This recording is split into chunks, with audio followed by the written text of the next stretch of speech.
qui abbiamo un albero con un intervento molto particolare e è un catino basale. Ti chiederei appunto, Bruno, di spiegarci lo scopo di questo intervento e poi quali sono le specie saproxiliche collegate a questo microhabitat.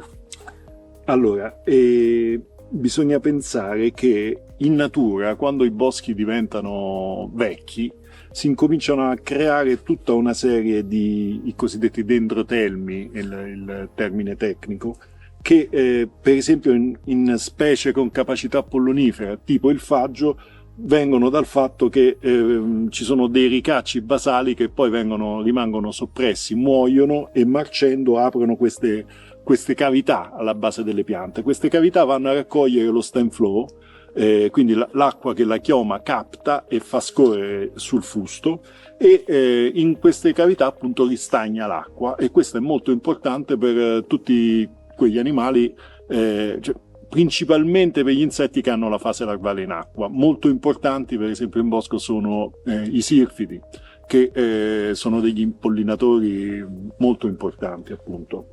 E in boschi come questo, per esempio, dove sono interessati dal fenomeno carsico, non c'è acqua, quindi l'unica possibilità di portare questi organismi sono questi ristagni che si creano alla base delle piante. Ma in boschi giovani, in boschi utilizzati, queste piante non arrivano mai a quello stadio, quindi non si vengono a creare questi ristagni d'acqua. Noi lo abbiamo fatto in modo artificiale, appunto creando questi catini basali. E all'interno abbiamo già trovato le piante e le larve delle specie target, quindi le larve a coda di topo, che sono appunto quelle dei sirfidi.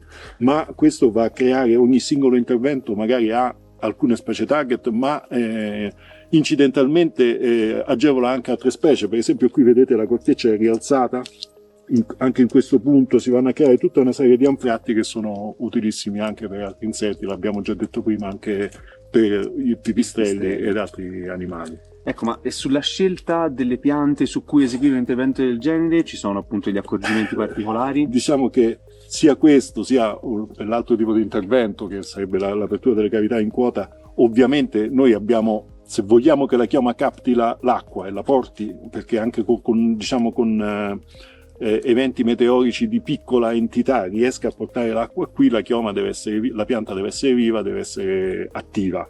Quindi non dobbiamo andare a compromettere la vitalità della pianta, ma al tempo stesso anche la stabilità, perché chi si è occupato di verde urbano, per esempio, di valutazioni di stabilità, sa che esiste un rapporto tra legno resistente e legno non resistente, anche tra cavità e legno resistente della pianta, un rapporto ben preciso al di sotto del quale la pianta deve essere abbattuta perché è ritenuta non più stabile.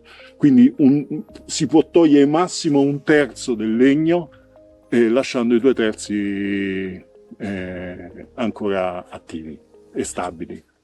Questo sia se si fa qui sia se si fa in alto, altrimenti si rischia che poi la pianta si stronchi nel punto in cui noi abbiamo creato questa debolezza.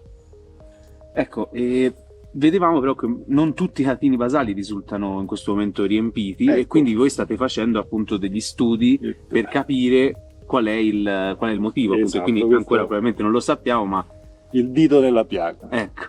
E diciamo che inspiegabilmente alcuni su piante cioè noi adesso stiamo cercando di rilevare tutti i parametri della pianta e metterli in relazione a quanto questa pianta è efficace nel captare e nel conservare l'acqua. In alcuni casi non ce lo riusciamo a spiegare. Al termine di tutti quanti questi rilievi che stiamo facendo, faremo un'analisi statistica mettendo dentro tutte quante le variabili e cercheremo appunto di riuscire a capire qual è il motivo, quali sono i parametri che influiscono di più, e quindi affinare sempre di più la scelta delle piante e del posizionamento del catino e anche della modalità di realizzazione del catino, per far sì che poi possiamo suggerire come realizzare questo intervento con la massima efficacia possibile. Ecco, abbiamo presentato questa prima tipologia di cavità, me l'abbiamo già accennato, ce ne sono altre all'interno delle SHS, quindi adesso ci muoveremo verso le cavità in quota.